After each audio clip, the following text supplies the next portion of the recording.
કરી શકે ના કોઈ તારા ગુણોના સરવાળા યુગો સુધી જળહળશે ભુવન ભાનુના અજવાળા યુગો સુધી જળહળશે ભુવન ભાનુના અજવાળા કેમ ભૂલીશું તુજને ઓ જિન શાસનના રખવાળા યુગો સુધી જળહળશે भुवन भानुना अजवाड़ा। पूज्यपद गुरुदेव श्री भुवन भानु सूरीश्वर जी महाराज के आशीर्वाद और प्रेरणा से, सरस्वती की कृपा दृष्टि से विश्वहित चिंतक जैनाचार्य विजय रत्न सुंदर सूरीश्वर जी महाराज साहिब से आज हमें जुड़ने का मौका मिला है। गुरुदेव, जीवन का अर्थ हो आप, जीवन का भावार्थ हो आप, शास्त्रों का गाथार्थ हो आप श्री में जो ज्ञान समाया हुआ है, जो त्याग इन्होंने अपनाया हुआ है, इसकी कल्पना करना कठिन है। गुरुदेव श्री ने आज तक मां सरस्वती की कृपा से 283 पुस्तकों का सर्जन। प्रश्न कभी ये उठता है कि तीर्थंकर भगवान 24 ही क्यों? भरत क्षेत्र, ऐरावत क्षेत्र, महावीर क्षेत्र में हमेशा के लिए तीर्थंकर है। इसी क्षेत्र में न 22, न 23, न 25 क्यों? कारण ये है,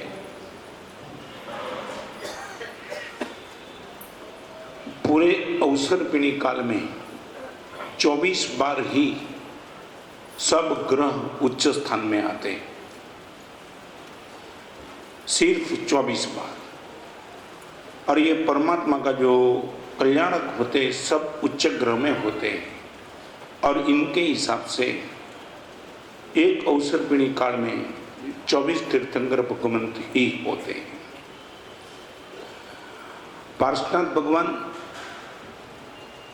आपको शायद पता न हो तो मैं बताऊं, 24 तीर्थंकर भगवान में सबसे कम साल का शासन यदि किसी का चला हो तो पार्श्वनाथ भगवान का, ओनली 250 ईयर्स। पार्श्वनाथ भगवान और महावीर भगवान के बीच में सिर्फ 250 साल का अंतर है। भगवान महावीर का शासन 21,000 साल तक चलेगा, मगर पार्श्वनाथ भगवान का शासन सिर्फ 250 साल, 250। फिर भी पूरे जैन संघ में पार्श्वनाथ भगवान का एक महिमा, अलौकिक महिमा है। कम समय में बहुत बात करना चाहता हूं। जिनको भी शुद्धि चाहिए उनको नेमनाथ भगवान आदर्श है, जिनको समाधि चाहिए उनके लिए पार्श्वनाथ भगवान आदर्श है, जिनको सत्व चाहिए इनके लिए महावीर भगवान आदर्श है। 22, 23 और 24 शुद्धि के लिए नेमनाथ भगवान, समाधि के लिए पार्श्वनाथ भगवान और सत्व के लिए भगवान महावीर स्वामी। वासना बहुत सताती है, आंख में विकार शांत होने का नाम नहीं लेता है। गिरनार मंडन नेमनाथ भगवान की साधना शुरू कर दो, निश्चित तौर से वासना की शांति होती ही चलेगी। हर छोटी चीज में मन उलझता रहता है। पार्श्वनाथ भगवान की गंभीरता से साधना शुरू कर दो, समाधि बन के ही रहेगी। शक्ति होने के बावजूद धर्म के क्षेत्र में आगे आने का मन होता ही नहीं है, निसत्व बैठे। चाहे 36 उपवास, 30 उपवास, 28, 16 उपवास सब देखने के बाद अंदर कुछ उठता ही नहीं है। भगवान महावीर की साधना सत्व को बाहर लाएगी। सब तीर्थंकर भगवान की अलग अलग ताकत है, मगर मुझे और आपको सबसे ज़्यादा जरूर है शुद्धि, समाधि और सत्व की। शुद्धि के लिए नेमनाथ, समाधि के लिए पार्श्वनाथ भगवान और सत्व के लिए महावीर स्वामी भगवान। कई लोगों ने बम्बई में, गुजरात में अपनी तिथि मनाई। वो अम्बिल खाता में अम्बिल की तिथि लिखाता है, पांजरापुर में जीव दिया का नाम लिखाता है। इस परमात्मा के साथ में जुड़ चुका हूँ। तारीख से कुछ नहीं बनेगा आपको, कोई धर्म की साधना आपकी नहीं होगी, तिथि से ही होगी। और एक बात, हम उपवास करते तब भी कब तिथि के, हम आराधना करते तो तिथि की। और आगे बताऊं, अगले जन्म का आयुष्य का बंध भी तिथि को पड़ता है, तिथि को, तारीख को नहीं। यदि अगले जन्म का आयुष्य का बंध मेरा तिथि का पड़ता है तो फिर मैं क्यों जन्मदिन मेरा तारीख से नहीं लेके बैठा हूं। आपको जिस दिन याद आएगा कि वैशाख सुद दशम भगवान महावीर के केवल नन कल्याण के दिन मेरा जन्मदिन है, उस दिन आप विराधना कम करेंगे, कषाय कम करेंगे। मे भी पॉसिबल तिथि के दिन मेरा आयुष्य का बंद हो जाता है तो तिथि की कम से कम मैं उपासना करते चलूं। आग्रह तो नहीं करता हूं, मगर यदि संभवित हो तो तिथि घर पे जाकर के एक बार ढूंढ लेना। और आज से आपको तारीख याद रखनी है तो मेरा कोई विरोध नहीं, मगर तारीख के साथ तिथि भी तो ऐड करते चलो। या तो अकेली तिथि, कोई तारीख नहीं चाहिए अपने को, हमें चाहिए तो तिथि चाहिए। क्या बराबर है ना? प्रयास करेंगे, ओके। और सबसे बड़ी बात ये थी, अकेले परमात्मा पार्श्वनाथ भगवान, 24 तीर्थंकर में एक पार्श्वनाथ भगवान ऐसे थे, देवलोक में थे, तब इनको मन हुआ कि किस माता की कुक्षी में मेरा जन्म होने वाला है तो कम से कम मेरी माँ का मैं दर्शन तो करके आऊं। देवलोक से आए। ये मातृभक्ति, त्रिशला माता की, महावीर की भक्ति हमने देखी। गर्भ में थे तब ही माता को दुख न हो इसलिए स्थिर हो गए। और पार्श्वनाथ भगवान का जीव प्रभावती माता को देखने के नहीं, वामा माता को देखने के लिए देवलोक से आए। और वामा माता परमात्मा के मंदिर में दर्शन करने के लिए जा रही है और एक कोने में बाल कुंवर का रूप करके पार्श्वनाथ भगवान खड़े हैं और अपनी माँ को देख करके धन्य बन गए। इस माँ की कोख में मेरा अंतिम भव होगा। क्या मातृभक्ति! 24 तीर्थंकर में एक ही तीर्थंकर पार्श्वनाथ भगवान ऐसे रहे जिसने अगले जन्म में अपनी माता का दर्शन करने का प्रयास किया। और दर्शन करके हम सबको एक मैसेज दिया कि मातृभक्ति जीवन में कभी नंबर 2 पे मत रखना, हमेशा 1 पे रखना। तो ये पार्श्वनाथ भगवान 100 साल का आयुष्य, भगवान महावीर का 72 साल का आयुष्य, पार्श्वनाथ भगवान का 100 साल का आयुष्य।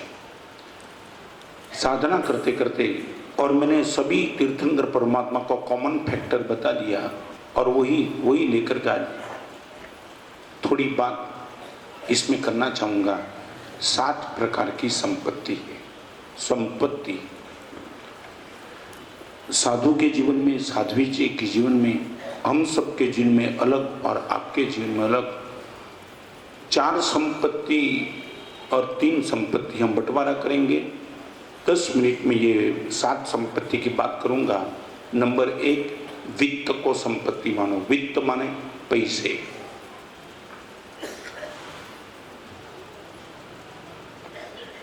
सुबह से लेकर के रात तक मन में एक भाव होता है कि जब तक पैसा नहीं होगा तब तक जीवन नहीं चलेगा। तो 24 घंटे बस अकेले एक ही चीज को संपत्ति मान के वो आदमी पागल बनते चलेगा।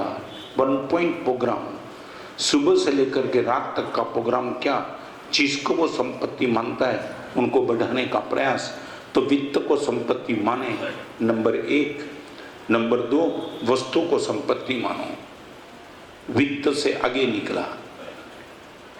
वस्तु को संपत्ति मानना अर्थ, मेरे पास 2 गाड़ी है, 3 बंगले हैं, 4 फैक्ट्री है, इतने कपड़े। ये दूसरे नंबर की बात। 1 नंबर वाला संपत्ति बढ़ाने का प्रयास करेगा, नंबर 2 वाला वस्तु बढ़ाने का प्रयास करेगा। वो 24 घंटे बस उसके जीवन में यही चलेगा, कितना ज़्यादा कितना ज़्यादा। 4 मोबाइल मेरे पास, हो जाएगा, ठीक है। मैं अभी उस पर कमेंट नहीं करना चाहता हूँ, सीधी बात बताना चाहता हूँ। परमात्मा कौन बन सकता है? परमात्मा के मार्ग पर कौन जा सकता है? परमात्मा की भक्ति सही अर्थ में कौन कर सकता है? यदि आप इनको संपत्ति मानते हो तो वित्त संपत्ति नंबर 1, वस्तु को संपत्ति मानना नंबर 2, नंबर 3 व्यक्ति को संपत्ति मानना। व्यक्ति महाराज साहब मेरे घर पे 5 नौकर काम कर रहे हैं, मेरी ऑफिस में 200 लोगों का परिवार है, स्टाफ 200 लोगों का, 200 मित्र हैं महाराज साहब, मेरे अनुयायी करीबन 3000 लोग होंगे। पुगरा जी समझे केंद्र में कौन आएगी? व्यक्ति, वस्तु नहीं। बस इसी चीज को लेकर के वो घूमते रहेगा। मैं जिस संस्था का प्रेसिडेंट हूँ, इस संस्था में महाराज साहब 200 लोग जुड़े हैं। माने काउंट डाउन करेगा, सब व्यक्ति को लेकर के करेगा। चलो आगे।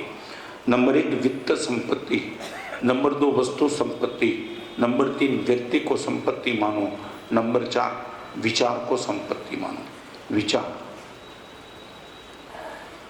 कई लोग बात बात में बोलते रहते हैं महाराज साहब ये मेरे विचार है, ये मेरे विचार, और विचार को लेकर के इतना, ये जो बुद्धिजीवी वर्ग है ना, वेल इंटेलिजेंट वर्ग, उनको वित्त की पड़ी नहीं है, उनको वस्तु की पड़ी नहीं है, उनको व्यक्ति की पड़ी नहीं है, उनका ईगो पुष्ट करते किसके नाम से? विचार के नाम से।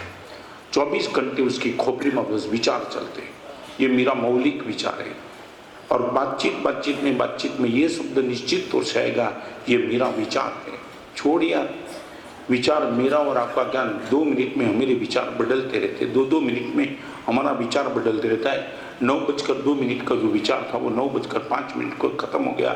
ऐसे विचार को हम संपत्ति मान के झगड़ते, ईगो पुष्ट करते, परिवार के साथ तूफान करते।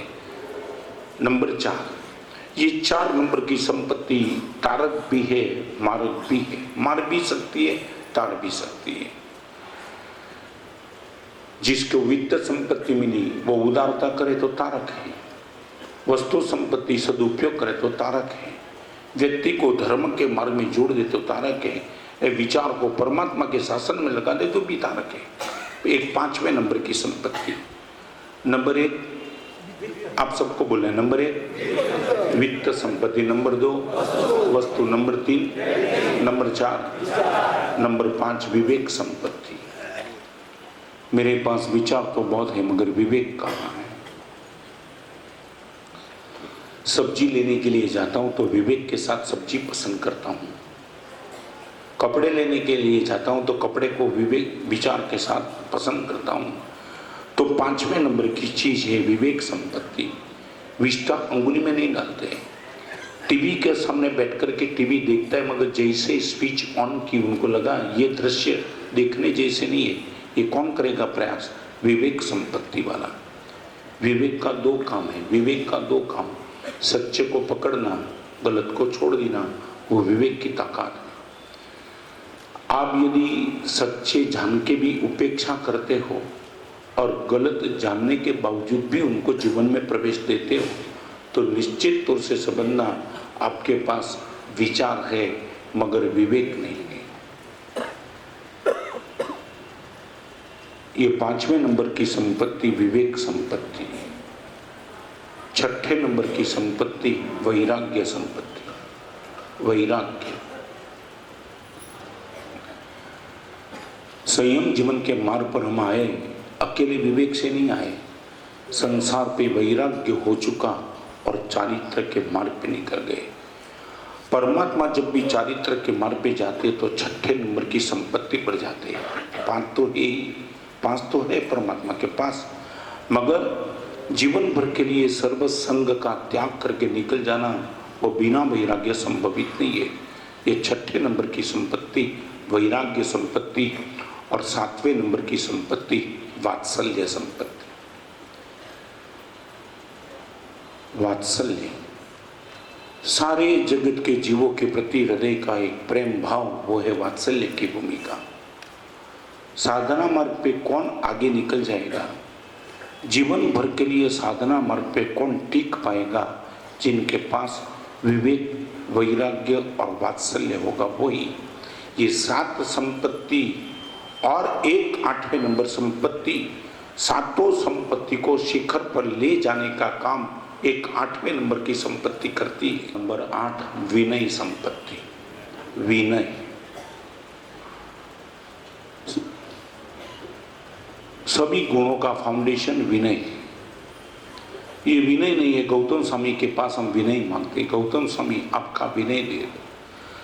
पहली चार संपत्ति के लिए जोखिम हो सकता है, मगर बाकी चार संपत्ति मुझे और आपको निश्चित तौर से सही मार्ग पे ले जाने का काम करती है। भगवान बोलते हैं असली संपत्ति यही है, यही वैराग्य, विवेक, वात्सल्य और विनय। ये चार संपत्ति जिनके पास आई उनको गारंटी के साथ हर हालत में इनकी समाधि बनी रहेगी। आंख बंद होने के बाद इनकी सदगति होगी और सदगति की कंटिन्यूटी उनको परम गति तक लेके ही जाएगी। तो ये तीर्थंकर भगवान कोई भी बनते, भगवान महावीर के 27 भव, पार्षनाथ भगवान के 10 भव, चाहे कोई भी। और एक बात आपको पूछना चाहता हूं, आपको पता है क्या महावीर भगवान के 27 भव माने क्या? 27 भव, what is the meaning of 27?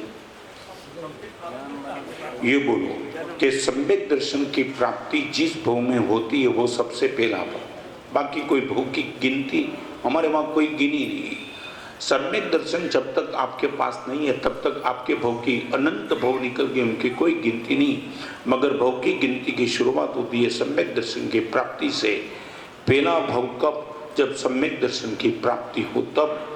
तो 24 तीर्थंकर भगवान के जीवन में ये चार संपत्ति कॉमन होती है, वैराग्य, विवेक, वात्सल्य और विनय।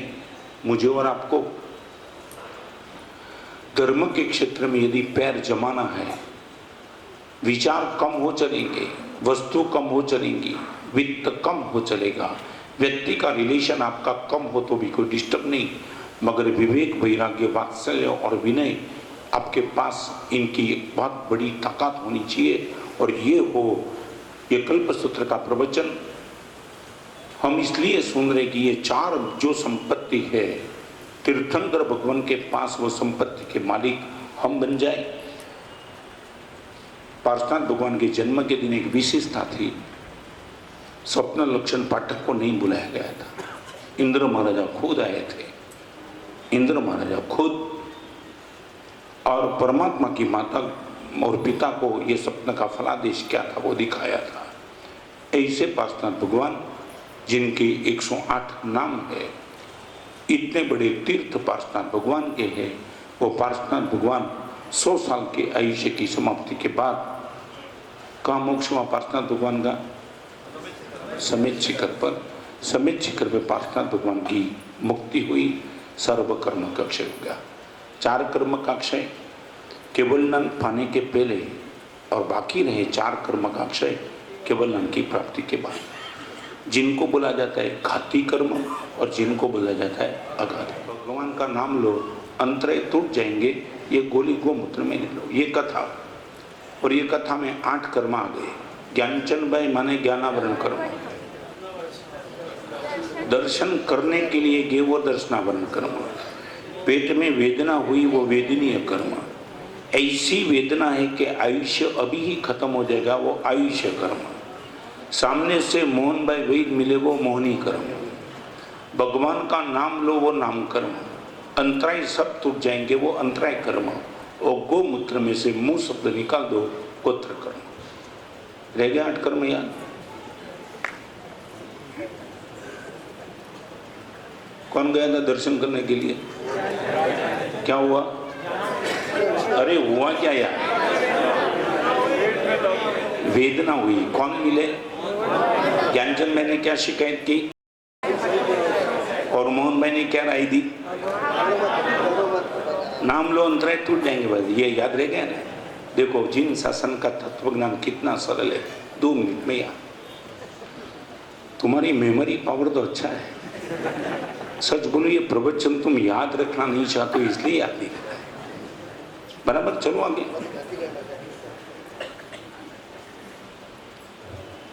तो परमात्मा 8 कर्म का अक्षय। पहले नंबर में 4 घाती का, सबसे बड़ा जोखम कर्म घाती कर्म। अघाती तो अपने आप से निकल जाएंगे। ज्ञानावरण, दर्शनावरण, मोहनी और अंतराय 4 गया, बाकी के 4 अपने आप से जाएंगे। तो ये पार्षनाथ भगवान के जीवन की समाप्ति हुई। अष्टापद पर्वत पर पार्षनाथ भगवान मोक्ष में चले गए। करते करते हम मोक्ष में कब जाएंगे, इनका एक सरल उपाय दिखाया है, बहुत अच्छा। हरिभद्र श्रीमान ने सागर का दृष्टांत लिया है। आपने देखा होगा सागर में एक लहर उठती है ना, लहर। कमल जी लहर देखिए, सागर में लहर उठती है, मगर वो लहर बैठने के पहले दूसरी लहर को उठाती है। देखा होगा, एक लहर बैठी और इनके पहले दूसरी लहर उठी, दूसरी लहर बैठने के पहले तीसरी लहर उठ जाती है, तीसरी बैठने के पहले चौथी उठ जाती है, और ये एक बैठी इनके पहले खड़ी हुई, बैठी इनके पहले खड़ी हुई, तो होता क्या है, एक लहर सीधी सागर के किनारे पे पहुंच जाती है। बराबर समझे मैं क्या कहना चाहता हूँ? माने क्या, लहर खड़ी हो ऐसे सागर के किनारे पे लहर नहीं पहुंच पाएगी, मगर बैठने के पहले दूसरी लहर खड़ी हो जाती है, वो बैठने के पहले तीसरी लहर खड़ी हो जाती है, वो बैठने के पहले चौथी लहर खड़ी हो जाती है, तो एक लहर सागर के किनारे पे पहुंच जाती है। बहुत गंभीरता से इस एग्जाम्पल को सुन लेना। मैंने और आपने गत जन्म में कोई साधना नहीं की क्या? मांस खमन भी किया है, मैंने भी दीक्षा ली, तुमने भी दीक्षा ली, करोड़ों का डोनेशन भी दिया, मगर ये साधना करने के बावजूद भी हमारा मोक्ष क्यों नहीं हुआ?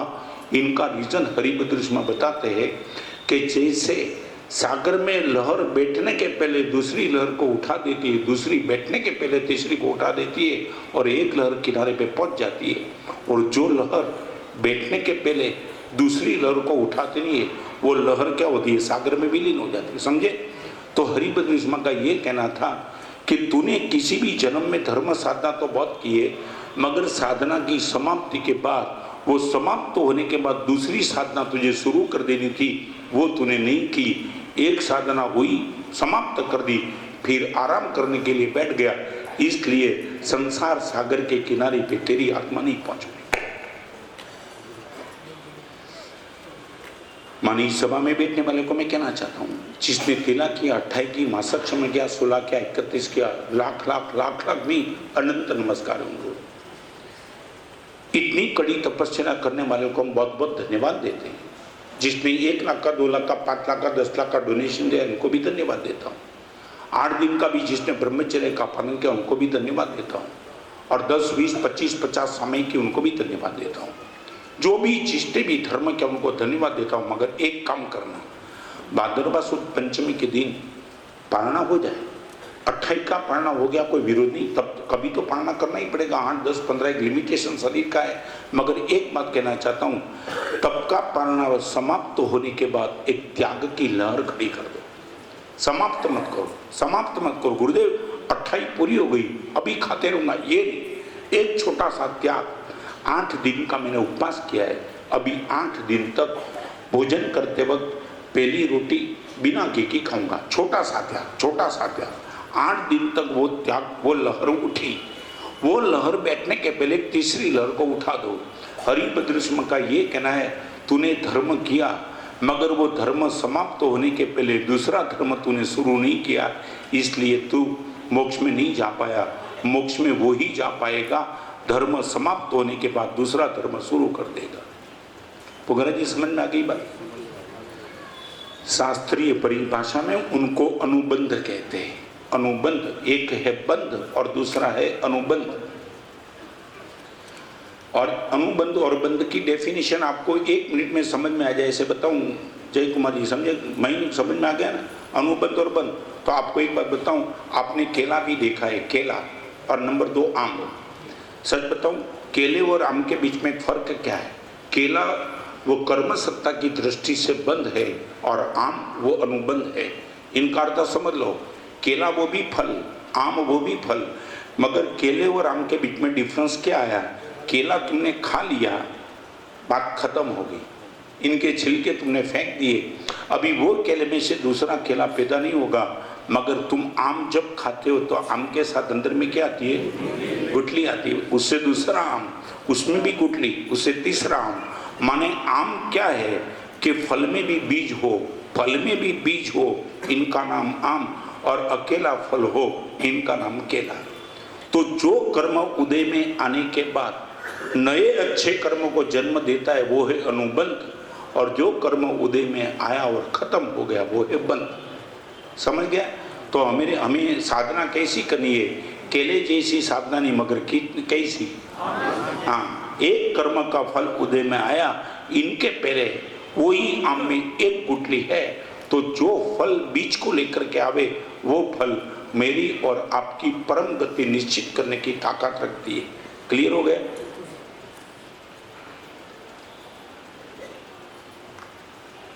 बहुत गंभीरता से कहना है। कमलचंद जी, पैसा मिला, वो फल है, मगर वो फल को आम का बनाना कि केले का बनाना वो आप पर निर्भर है। पुण्य कर्म के उदय से आपको पैसा मिल गया, और यही पैसे में आपने यदि उदारता न की, दान नहीं किया, तो क्या हुआ? केले जैसा हो गया, फल मिल गया, बात खत्म। मगर तुमने उसमें से दान कर दिया तो हुआ क्या? फल के साथ एक गुठली तुमने बो दी तो फिर नया फल। हमारी क्या मानसिकता है? हमारी करीबन करीबन परंपरा बंदगी है कि अनुबंदगी। हम मालिक किसके? बंदगी के, अनुबंध के। बस ये इसके हिसाब से तो न मेरा मोक्ष हुआ न आपका हुआ। चलो आगे। ये छोटी सी महत्वपूर्ण बात थी, इसलिए ये प्रवचन में मैंने बताई। यहाँ बैठने वाले जो भी धर्म साधना करते उनको मेरा इतना ही कहना है, एक भी धर्म समाप्त होने के बाद दूसरा छोटा सा धर्म आपको ठीक लगे वहां से उठाओ, उनको समाप्त। ये मत बोलो कि मांस खमंग का पाना हो गया, ये मत बोलो कि प्रभादी रात परिशन खत्म हो गया। हाश नहीं, एक नया धर्म छोटा शुरू कर देंगे। छोटा कुछ भी, लहर बैठने के पहले दूसरी लहर को उठाएगी तो ही एक लहर सागर के तट पे पहुंच गई। बन बाकी नहीं। आपको लगता है सुनने में सरल नहीं, इंप्लीमेंट में भी सरल है। आपको कौन रोके? आज गुरुदेव मैंने 1 करोड़ का डोनेशन दिया, मैं 10 लाख की बोली बोली, 25 लाख की बोली बोली। गुरुदेव अभी एक काम करूंगा, मैं रास्ते पे चलते चलते कोई भी भिखारी, कोई भी आदमी मेरे सामने यदि हाथ फैलाएगा, मैं उनको ना नहीं बोलूंगा, बस इतना पचकान ले लो, आपकी 25 लाख की बोली सार्थक हो जाएगी। गुरुदेव ये बोली में तो मैंने सामने से दे दिया, अभी कोई सामने से मेरे से मांगेगे, इनके हाथ को मैं ना ही बोलूंगा, चाहे 1 रुपया दो 2 रुपया दो, प्रश्न नहीं, मगर मेरा गुरुदेव ये छोटा सा दान भी चालू रहेगा। अब ये सब, और मैं आपको बताऊं सच, क्या बताऊं, सच बोलो, इतनी मंदी हो कि एक भी ग्राहक ना आवे तो भी दुकान खुली रखते हो कि नहीं? मैं यही कहना चाहता हूँ। क्या उम्मीद है? एक आशा होती है कि दुकान खुली होगी तो कभी कोई आ जाएगा, खुली होगी तो कभी कोई आएगा। भगवान बोलते तू छोटा सा धर्म के लिए ना क्यों बोलता है? एक छोटा सा धर्म। आज के दिन 8 दिन तक परमात्मा की मैंने भक्ति की, 2 घंटा परमात्मा के मंदिर के सामने रहा। दादा गुरु के 31 में दादा गुरु की मैंने इतनी जबरदस्त भक्ति की। 31 में इतनी भक्ति करने के बाद हम इतना तय कर सकते कि 31 की समाप्ति के बाद 31 दिन तक रात को 10 बजे के बाद टीवी नहीं देखूंगा। इतना छोटा सा धर्म नहीं हो सकता हमसे क्या?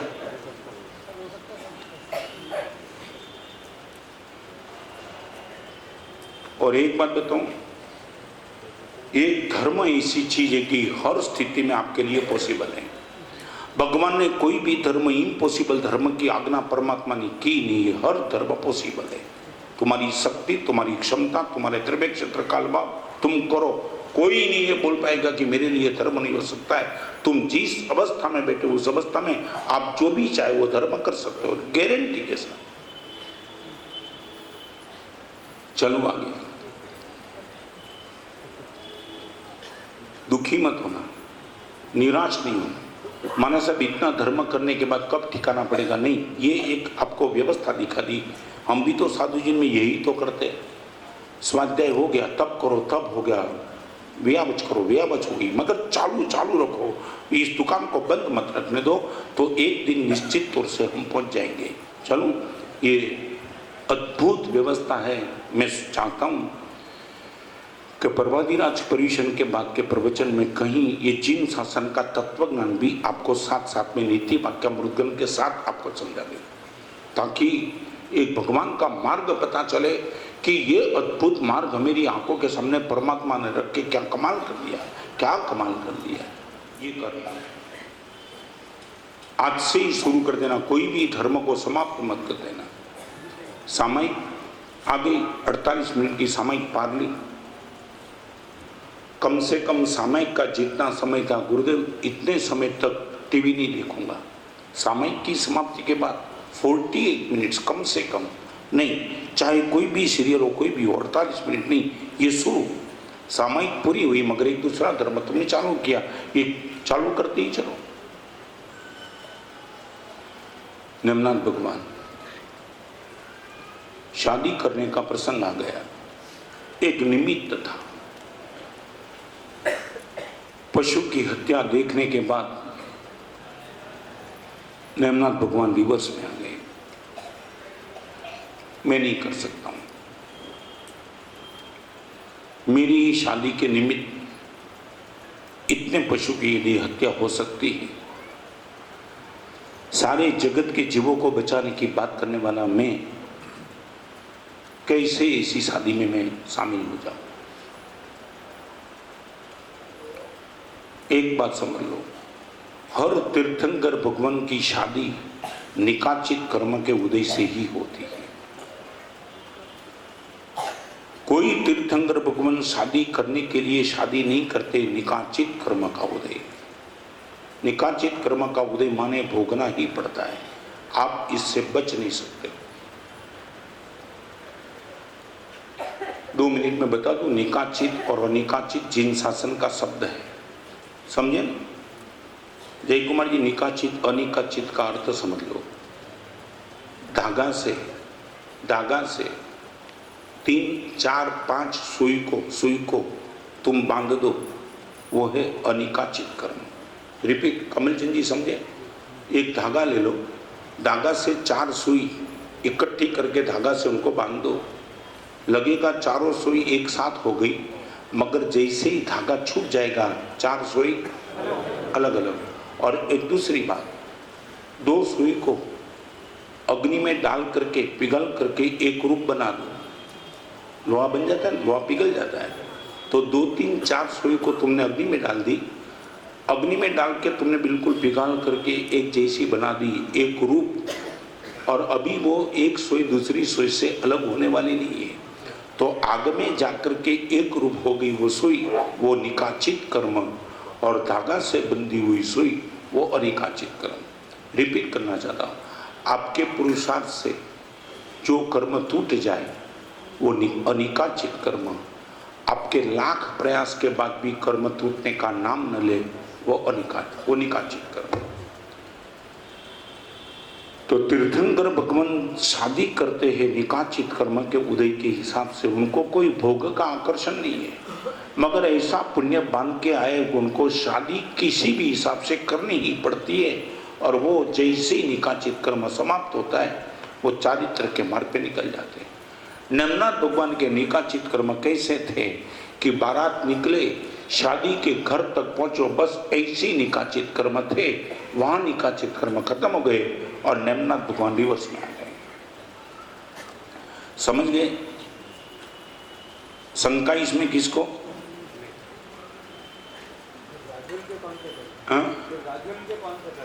राजुल के अनिकाचित कर्म भी हो सकते हैं, मेरे और आपके भी निकाचित अनिकाचित दोनों हो सकते हैं, मगर कई कर्म ऐसे होते हैं। तीर्थंकर भगवान के लिए कानून है, वो भोग के मार्ग पे जाते, वो निकाचित कर्म के उदय से, क्योंकि जन्म से वैरागी है, अवधि ज्ञान लेकर के आए हैं, पूर्व के तीसरे भू में सारे जगत के जीवों को मोक्ष में भेजने की जिसने भावना की, तीर्थंकर नामकर्म निकाचित किया है, ऐसे परमात्मा को भोग का 1% आकर्षण नहीं है, और इसलिए वो निकाचित कर्म के उदय से जा रहे हैं। जैसे ही निकाचित कर्म खत्म हो गया रिवर्स में आ गए।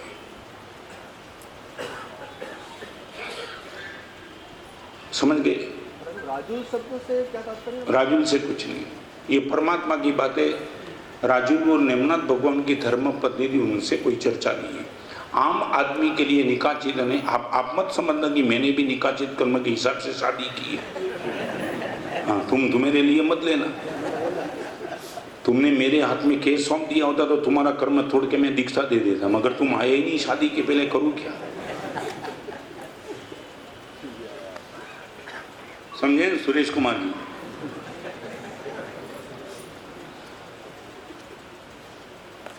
चलो, कंसेप्ट क्लियर एकदम।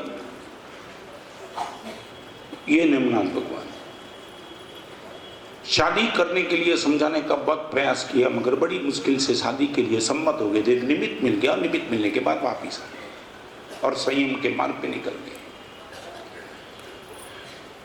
फिर तो पूछना क्या था? संयम के मार्ग पे निकलने के बाद तो जो साधना परमात्मा करते वो मेरे और आपके बस की बात है। एक बात बताऊं, द्रव्य लोक प्रकाश नाम का ग्रंथ है हमारे पास। इस सभा में बैठने वाले माताओं और भाइयों बहनों सबको एक नया कंसेप्ट देता हूं। द्रव्य लोक प्रकाश नाम का हमारे वहां ग्रंथ है, जिस महापुरुष की टीका विनय विजय महाराज कल्पसूत्र पर जिन महापुरुष ने टीका लिखी है, वो टीका मैं पढ़ता हूं अभी। उसी महापुरुष ने लोक प्रकाश नाम का ग्रंथ लिखा है, द्रव्य क्षेत्र काल और पाप। उस लोक प्रकाश में एक अति महत्वपूर्ण बात लिखी है। 4 संज्ञा है, आर संज्ञा, भय संज्ञा, परिग्रह संज्ञा और मैथुन संज्ञा। ओके, 4 नाम बोल पाएंगे आप? नंबर 1, नंबर 2, नंबर 3 और नंबर 4। ओके, 4 कषाय, क्रोध, मन, माया और लोभ। ओके,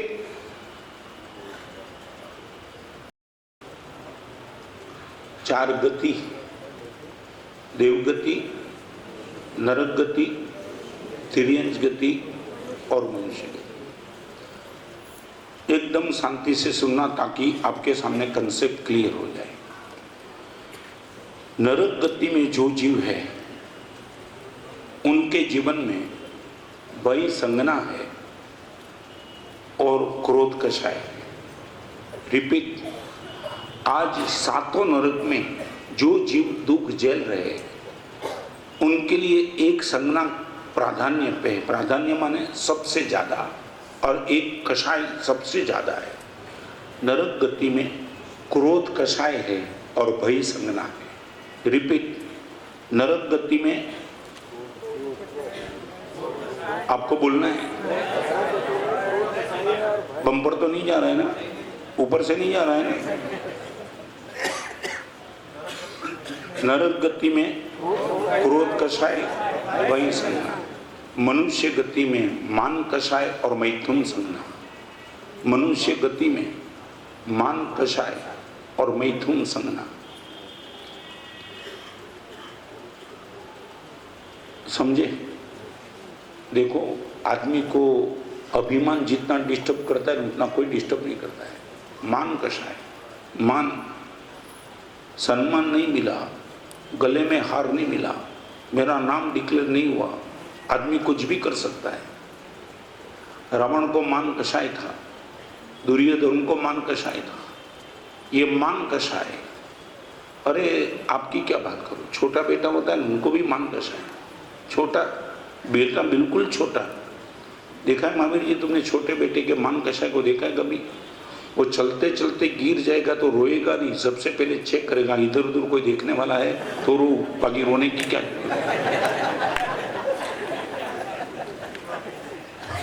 नहीं, उनको भी लगेगा कि कोई प्रेम देने वाला तो रोने में मजा है, बाकी रो के क्या।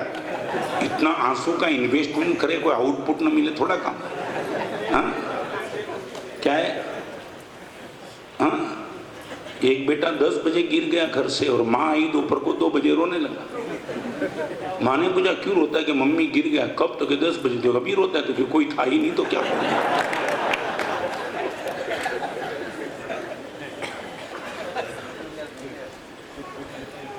पूरी धर्म संस्था में भी डिस्टर्ब करता है मान कषाय।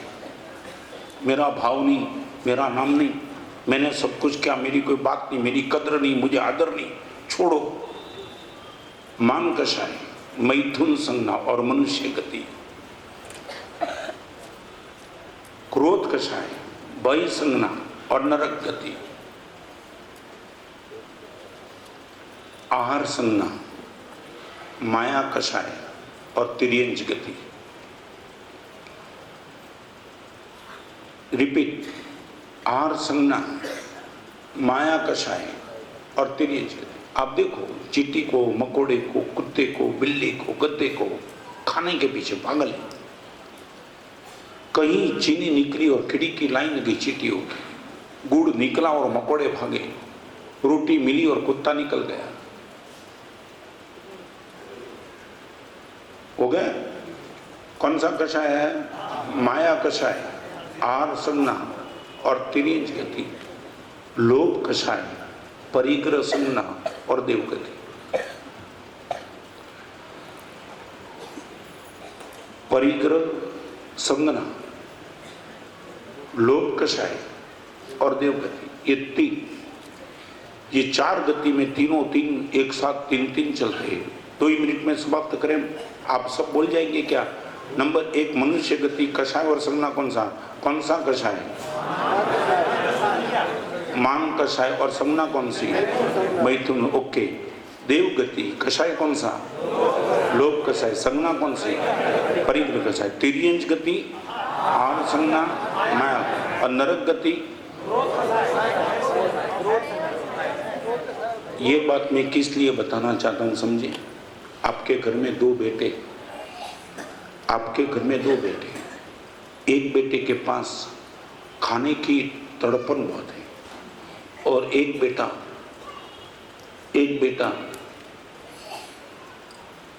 संपत्ति इकट्ठी करने के लिए भाग रहा है। आपको लगता है कि मेरा ही खून, दोनों बेटे का नेचर इतना बेकार क्यों है? एक बेटा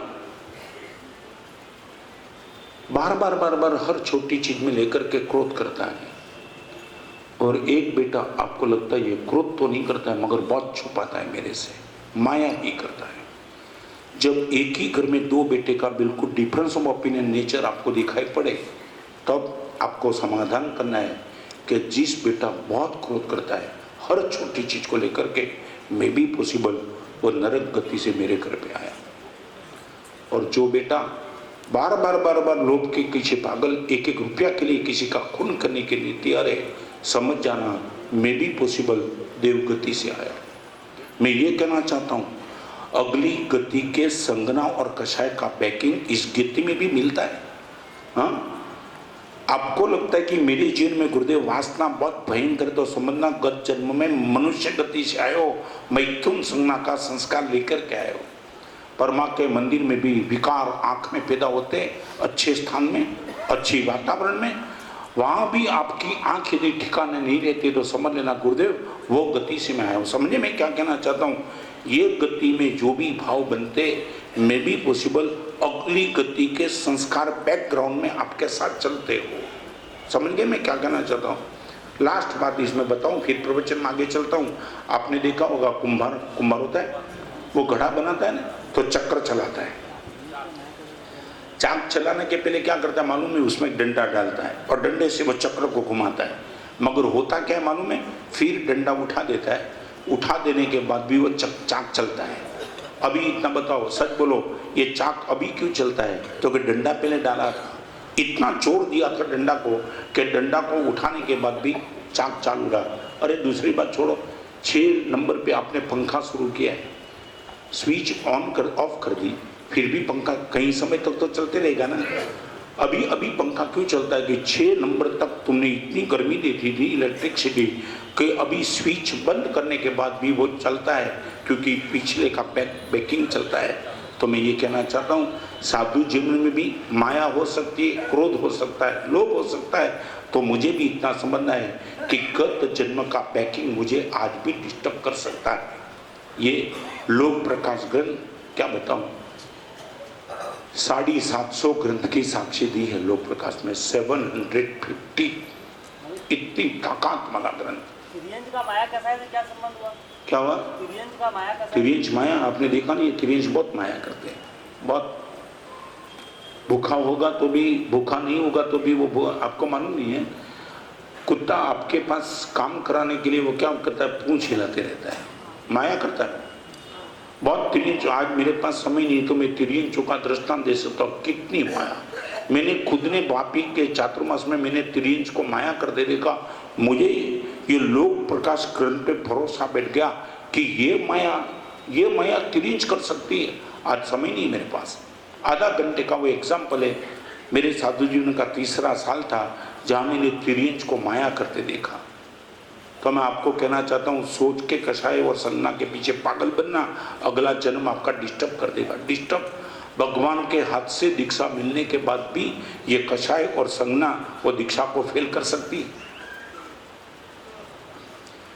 ये प्रसंग है, इसलिए मैं आज आपके सामने ये लोक प्रकाश ग्रंथ की बात करना चाहता हूँ, हरिभद्र स्मारक के ग्रंथ की बात करना चाहता हूँ। जिनको भी लगता है कि मेरे जीवन में महाराज साहब ये क्रोध भयंकर क्यों है, नरक गति से आया है और अभी भी क्रोध करते रहेगा तो नरक गति में जाने का पक्का है, भले कौन सी भी गति से आए। Now we have to control. ये लेकर के अपने को अच्छा मत मानना, महाराज से मैं क्या करूं, क्रोध लेकर के नरक गति से अभी कंट्रोल करते चलो तो नरक गति में जाने का बंद होगा। नरक गति में आया इसलिए क्रोध करता है, क्रोध करके फिर नरक गति में चला जाएगा। ये परंपरा कब रुकेगी, मुझे रोकनी है। मैथुन संज्ञा वासना लेकर के मैं आया हूं कोई गति से, तो अभी भी वही वासना का पाप, वही टीवी, वही सीरियल, वही बलगल दृश्य, वही मैगजीन देखते चलूंगा तो अगले जन्म में मेरा होगा क्या। ये 4 संज्ञा, 4 कषाय और 4 गति का जो कैलकुलेशन विनय जी महाराज ने लोक प्रकाश में लिखा है, नमस्कार करते कि आपने मेरे लिए एक क्या रास्ता खुला कर दिया है। चलो आगे। नेमनाथ भगवान की भी दीक्षा हुई और नेमनाथ भगवान से लेकर के नमीनाथ, मुनीश्वर स्वामी, मल्लीनाथ, अरनाथ, कुंथुनाथ, शांतिनाथ, धर्मनाथ, अनंतनाथ, विमलनाथ, वासुपूज्य स्वामी, श्रेयांसनाथ, शीतलनाथ, सुविधि स्वामी, चंद्रप्रभ स्वामी, सुपार्शनाथ, पद्मप्रभ स्वामी, सुमतीनाथ, अभिनंदन स्वामी, संभवनाथ, अजीतनाथ और फिर ऋषभदेव। ये आंतरा है। आंतरा माने बीच में, आंतरा समझते ना, एक तीर्थंकर और दूसरे तीर्थंकर के बीच में कितना समय गया, वो समय की बहुत लंबी चौड़ी बात यहाँ की है। समय की मर्यादा होने के हिसाब से वो समय की बात हम नहीं करते, सीधा आदिश्वर भगवान पे हम आ जाते हैं। पार्श्वनाथ, नेमनाथ और आदिनाथ। आदिनाथ भगवान युगादि देव है। कल्प वृक्ष की व्यवस्था थी, अग्नि थी और नाभि राजा ने एक व्यवस्था बनाई। कोई 80-80 और कृषि का व्यापार जहां होता है उनको कर्मभूमि कहते हैं। हम सब कर्मभूमि में, अकर्म भूमि वो है जहाँ कल्प वृक्ष से सब व्यवहार होता है, वहाँ 80-80 कृषि का कोई व्यवहार नहीं होगा। मैं आपको पूछना चाहता हूँ, इस सभा में बैठने वाली बहनों को पूछना चाहता हूँ, आपके घर में मान लो कि कोई नौकरानी रखी है, 12 बजे के लिए आपका घर का पूरा चौका साफ हो जाता है और साफ होने के बाद नौकरानी को भोजन मिलता है, ओके। मगर मैं आपको पूछना चाहता हूँ, आपके घर में 15-25 मेहमान आए और मेहमान के हिसाब से चौका चलाना पड़ा और 3 बजे चौका समाप्त हुआ, नौकरानी को भोजन 12 बजे मिलेगा कि 3 बजे मिलेगा? ये 3 बजे भोजन देना वो भी अंतराय का पाप है।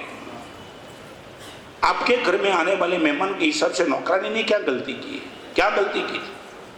और एक बात बताओ पुखरा जी, होगा क्या आपके घर में मेहमान आएगी, नौकरानी के हृदय में आग लगेगी, इनके घर पे मेहमान आए, आज मेहमान आए, मुझे भोजन 3 घंटा लेट मिलेगा। ये जो अंदर से गलत भाव निकलेगा, आपको वो अंतराय कर्म का बंद होगा, नौकरानी को नहीं होगा।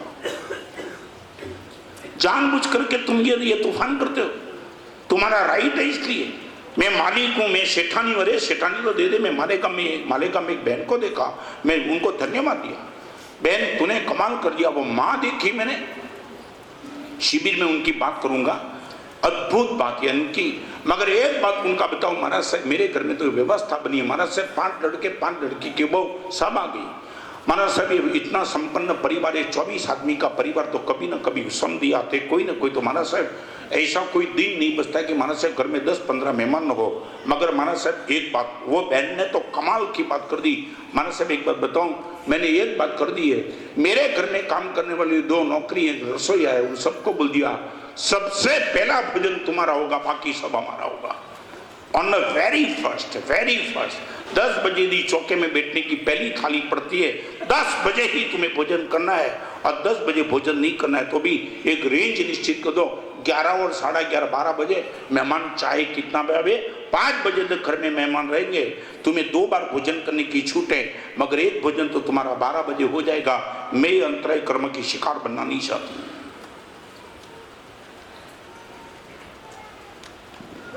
आप ये नहीं बोल सकते कि मेरी ऑफिस में काम करने वाले नौकर का तनख्वाह 7,000 रुपया था, हमारा सर इस टाइम मंदी बहुत है, पेमेंट आया नहीं है और इसकी मैं नौकर को 10 तारीख को दूंगा। You know right. आपको वो पैसे की व्यवस्था कहाँ से भी करनी है तो कर दो, वो जिम्मेदारी नौकर की नहीं, आपकी मंदी आपका पेमेंट नहीं है, वो जिम्मेदारी नौकर की नहीं है। आपको ये बोलना पड़ेगा मैं कोई भी व्यवस्था करूंगा मगर तेरी तो पेमेंट सही समय पे दे दूंगा तो ही तुम अंतराय कर्म से बचेंगे, बाकी भगवान ऋषभ की जो हालत होगी उससे भी खराब हालत आपकी हो सकती है। मैं पूछना चाहता हूं ये है तो मेरे पास रिवीजन कमल जी क्या अभी हम उसको बोल देते हैं कि एक दिन बाद देंगे। क्यों? आपको राइट नहीं, वो मजबूर आदमी बेचारा करेगा भी क्या करेगा, तुम क्यों बोलते हो? वो बेचारा करेगा क्या, वो डिमांड करेगा? वो एग्री हो जाता है। हाँ, वो एग्री मजबूरी से होता है कि मर्दान की वजह तुम्हारा राइट नहीं है, तुम्हें जिस टाइम तय किया उस टाइम दे देना चाहिए, क्यों एक दिन दे? और मैं तो आपको ये कहना चाहता हूँ खानदानी आपकी ये होनी चाहिए।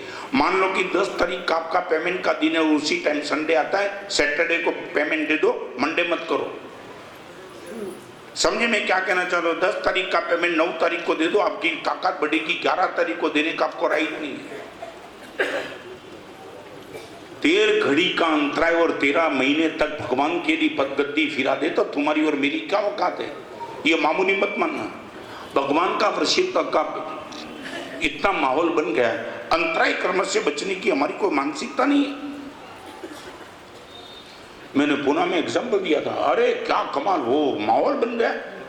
300 कारीगर थे, वो कारीगर को जाकर के सेठ ने बता दिया कि गुरुदेव ने आज प्रवचन में बताया, आज से एक बात समझ लो, 7 तारीख का अपना पेमेंट होता है, मेरी हालत चाहे कैसी भी होगी सभी को 7 तारीख को पेमेंट मिल जाएगा। महाराज साहब आपको मालूम नहीं, मैंने जिस दिन 300 लोगों के बीच में 7 तारीख का, मैंने किसी का तनख्वाह बढ़ाया भी नहीं, सिर्फ इतना ही कहा 7 तारीख को सबका पेमेंट गारंटी के साथ हो जाएगा। महाराज साहब वो 300 नौकरों के बीच में जैसे दिवाली का माहौल खड़ा हो गया। 7 तारीख का पेमेंट, और एक बात बताऊं, 7 तारीख का पेमेंट मिलने के हिसाब से होता क्या मालूम है? वो नौकर आदमी कहीं उनको दूध का कर्जा है, कहीं तेल का कर्जा है, कहीं अपने बेटे को हॉस्पिटलाइज करना है, तो वो सामने वालों को बोल सकता है कि मैं गारंटी के साथ 7 तारीख आते हुए तो तुम्हारा कर्जा चुका दूंगा, और तुम ही किसी भी तारीख को देते हो। वो बेचारा बोल भी नहीं सकता है कि किस दिन मेरा पैसा आएगा, किस दिन कर्जा चुकाऊंगा। जो मैं कहता हूँ समझ सकते हो ना, तुम क्या समझते हो? तो मैं इस सभा में बैठने वालों को पूछना चाहता हूँ, तुम पगार बढ़ाओ मत, मगर सही समय पे पगार तो दे दो। जो छुट्टी मारता है उसका पैसा काटते हो? हाँ, जो छुट्टी मारते उनका पैसा कटता है। छुट्टी मारते हो पैसा काटते हो तो फिर ये प्रवचन सुनने की तुम्हारी योग्यता नहीं है। नहीं, मजाक मत करना। इतने प्रवचन सुनने के बाद यदि तुम्हारी ये मानसिकता है कि छुट्टी मारते हो पगार काटते हो, तो भी तुम आदमी नहीं हो, तुम कौन हो तुम समझो। इतनी क्रूरता तुम लेकर के बैठे हो। नौकर इनका परिवार नहीं है, उनका बेटा, इनकी पत्नी, इनके माँ, इनके पिताजी नहीं है, उनका शरीर नहीं है, उनका कोई समस्या नहीं आती होगी। हाँ, समस्या में तो देते हैं, फिर भी जानबूझ के मारते तो। हाँ, समस्या में तो देते हैं छुट्टी, पर जबरदस्ती मारा जानबूझ के तो। भले दो, उदार बनो थोड़ा। और एक बात बताऊं, अभी प्रवचन में आगे चलना चाहता हूं, मगर एक कोटेशन आपको बताना चाहता हूं। पैसा बचाना अच्छी बात है, मगर उसी पैसा से किसी और को बचा देना बहुत अच्छी बात है। पैसा बचाना अच्छी बात है, मगर पैसे से किसी के जीवन को बचाना उससे भी अच्छी बात है। किसी के हृदय को बचाओ। 200-500 रुपया इनके लिए तुम ये क्या करके बैठे हो समझ में नहीं आता है। मैं 1000 एग्जाम्पल दे सकता हूँ इस जमाने का विद एड्रेस के नौकर के साथ इनका व्यवहार क्या शालीन व्यवहार है, क्या शालीन। 400 दिन के 24 उपवास के बाद श्रेयांश कुमार के हाथ से परमात्मा का पालना हुआ।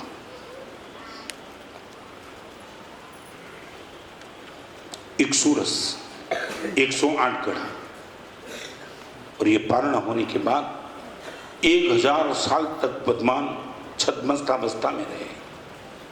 विहार करते चले 1000 साल के बाद परमात्मा को केवल नाम की प्राप्ति हुई। मरुदेवा माता अपने बेटे के पोते को भरत को रोज कहती थी कहीं तो ऋषभ के दर्शन कराओ। तू रज गद्दी पे बैठ गया है और मेरा ऋषभ जंगल में घूम रहा है। और केवल नाम की प्राप्ति होने के बाद समय नहीं है, नहीं तो क्या बताऊं, भरत चक्रवर्ती है और जिस दिन चक्र रत्न उनके घर के बाहर आया चक्रवर्ती बनना पक्का हो गया। एक और समाचार है कि राजन राजमहल के बाद चक्र रत्न खड़ा हो चुका है, दैट मीन्स अभी आप चक्रवर्ती पक्के हो। और एक समाचार वो आया ऋषभदेव भगवान को केवल नाम की प्राप्ति हुई। एक ही साथ दोनों समाचार। भरत महाराजा के मन में आता है कि पहला चक्र रत्न का महोत्सव करूं कि केवल नाम कल्याण का महोत्सव करूं। एक ही मिनट के लिए मन में यह भाव आया, मगर भरत की आंख में आंसू आ गए। कहां संसार में घुमाने वाला चक्र रत्न और कहां संसार पार करने वाला केवल नाम। बोल दिया चक्र रत्न को बाहर खड़ा रहना तो खड़ा रहे, सबसे पहले केवल नाम का महोत्सव होगा। आपके जीवन में भी दो दो प्रसंग कभी एक साथ आ सकते हैं। उस टाइम कौन से प्रसंग को आप टॉप प्रायोरिटी देते हो उनसे पता चलेगा कि हमारी रुचि कहाँ है। और केवल नाम का महोत्सव तो किया। मरुदेवा माता ने भरत को कहा और हाथी की अंबाड़ी पर बैठ करके मरुदेवा माता को ऋषभ के समोषण का दर्शन कराने के लिए गया। त्यारे तुमोने जेमने जोया शे ते धन्य छे। इस सभा में बैठने वाले को गुजराती का पता नहीं है, बाकी जो भी गुजराती समझता है उनको मैं कहना चाहता हूं कि कभी कभी एक स्तुति अभी जो निकली है बाहर प्राकृत स्तवना है, इनकी गुजराती हुई है, जिनका ध्रुव वाक्य है त्यारे तुमोने जेमने जोया हशे ते धन्य छे। एक बार कंठस्थ कर लो, पता चलेगा हृदय क्या झूम जाता है। और मरुदेवा माता को भरत ने इतना ही कहा, मां जिस बेटे के लिए तू रो रही थी वो समोसरण में सुवर्ण के सिंहासन पर बैठ करके बैठ गए। और मरुदेवा माता मां थी ना, उसके मन में एक भाव आया कि जिस बेटे के पीछे में रो रो के पूरा जीवन खत्म कर दिया, वो बेटा मुझे बुलाने के लिए किसी देवता को भी भेजता नहीं। और ये मन में ग्लानि का भाव हुआ। हर्ष के इतने आंसू आए, इतने आंसू आए, जो आंसू से अंधापा था वो चला गया। देख लिया ऋषभ के वैभव को देखा, अभी एक छोटी सी चीज आई, बुलाता भी नहीं है मुझे। और मन में एक भाव आया, यदि बुलाना ही होता तो मुझे छोड़ के वो साधु क्यों बनता। मैं इनके पीछे पागल हूं, उनको मेरे लिए कुछ। और यही सोचते सोचते बहुत सरल दिल था। और ये बात आपको कहना चाहता हूं, भगवान किस हृदय में प्रवेश करेंगे? सरल हृदय में। ऐसी सरलता की अपनी जिम्मेदारी ले ली, मैं पागल हूं, मैं रागी हूं। और यही सोचते सोचते सोचते मरुदेवा माता को वहां ही केवल नाम की प्राप्ति हो गई। और उसी समय मरुदेवा माता का निर्माण हो गया। कवि ने उत्प्रेक्षा की है कि बेटे को कौन सी शिव सुंदरी मिलेगी, वो देखने के लिए मरुदेवा माता बेटे के पहले मोक्ष में चले गए। 98 पुत्र का वैभव, ये मरुदेवा माता का केवल नाम, भरत चक्रवर्ती को आरिसा भुवन में केवल नाम, बाहुबली को ब्राह्मी और सुंदरी का उपदेश से केवल नाम की प्राप्ति। बहुत लंबी कथा है, आज समय नहीं अपने पास, मगर वो ही करते करते ऋषभदेव भगवान अष्टापद पर्वत पर साधु के साथ चले। निर्वाण कल्याण नजदीक देख करके वो गए और अष्टापद पर्वत पर मुनि भगवंतों के साथ 6 उपवास के पचकांड के साथ अंतिम अवस्था में मुक्ति में गए। 8 कर्म के क्षय करके ऋषभदेव भगवान का निर्माण हुआ। ये पार्श्वनाथ भगवान, नेमनाथ भगवान, आदिनाथ भगवान का चरित्र, इंक्लूडिंग थोड़ी तत्व की भी बात आज आपसे की, ताकि एक पता चला। गुरुदेव श्री ने आज तक मां सरस्वती की कृपा से 283 पुस्तकों का सर्जन किया है और इनका अनुवाद अनेकों भाषाओं में ही नहीं बल्कि ब्रेल लिपि में भी उपलब्ध है। आचार्य श्री की पुस्तकों को पढ़कर अनेकों ने आर्ट ऑफ हैप्पीनेस की परिभाषा को सही अर्थ में सीख लिया है। वाणी आपकी अमृत धारा, ज्ञान की वसुंधरा, भीगा उसमें जग ये सारा। अपने ओजस्वी तेजस्वी प्रवचनों द्वारा लाखों लोगों के जीवन को परिवर्तित किया आपने। शांति के मार्ग पर चलना सिखाया आपने। श्रद्धा की शक्ति का राज बताया आपने। मानवता की संविधा में एक दीप जलाया आपने। जीने का अर्थ हो आप, जीवन का भावार्थ हो आप। आपके साहित्य के माध्यम से हमें एक सही दिशा मिली है और हम मानवता का अर्थ समझ पाए हैं। आप सभी से निवेदन है कि आज ही इस अनमोल रत्न से जुड़कर अपने और दूसरों के जीवन को खुशियों से भर दें।